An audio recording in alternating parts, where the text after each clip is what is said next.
e morën vendimin në gjykatën e tyre që ta ekzekutojnë me vdekje, por me djegje. Pra digjeni atë. Digjeni atë në çfarë forme?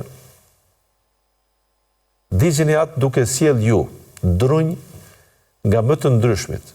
Secili prej juve, secili banor që është i cenuar nga thirrja e Ibrahimit për të prek në zotat e ju duhet ta luftoni sepse ky prap mund të rikthehet.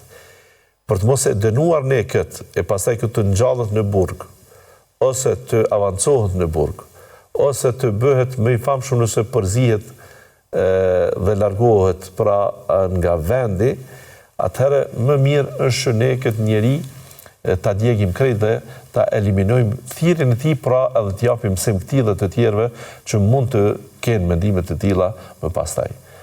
Edhe kjo do të ishte më e mira, pra që atë ta djegim. E ndezën zjarrin. E bën shumë zjarr të madh. E zhveshën nga rrobat Ibrahimin a.s. dhe e hodhën në te. U arrit qëllimi dhe u arrit dëshira e Paris që me një njeri të tillë të mos kenë punë.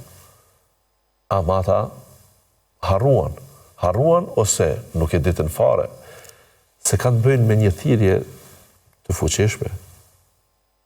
Ne këso lloj krahasimesh mund të bëjmë shpesh për njerëz që janë të famshëm, kur dikush e burgos, edhe themi hajtë se shteti tjetër është që mbron në burg, se i del zot, se ata marrin peng nga filani dhe fisteku.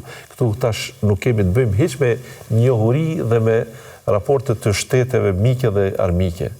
Kush do ta mbrojt burgosurin tim ose kush do ta mbrojt të dënuarin tim me vdekje. Këtu thash është në pyetje toka komplet dhe qielli, ose njerëzit e kot në tokë dhe qielli, të cilët tashmë njeriun e besimit në Zotin një të fuqishëm, të mbifuqishëm, do ta djegin. Dhe kjo do të ishte edhe për neve e pranueshme, natyrshme, sepse megjithatë zjarri djeg. Dhe ne çfarë themi? Themi ky digjet dhe shpërblet në botën tjetër. Ndërkaq djegësit dhe ata që e bëjnë të vërtetën të humbët në tokë, Allahu do t'i shkatroj në botën tjetër, do t'i dënoj me zjarr në botën tjetër. Kjo do t'ishte shumë normale, por nga njëherë Allahu xhalla xhelaluhu një njeri si Ibrahimi që në fëmijëri ja mbjell dëshirën për ta adhuruar vetëm një Zot dhe për të bërë thirrje në këtë, jo vetëm për të qenë ai besimtar i vërtetë, i sinqert, i dinjitetshëm në vetveten e tij, por që të jetë thirrës dhe që t'i largojë të tjerët nga thirrja kot, atëherë këtë njeriu do ta mbështet.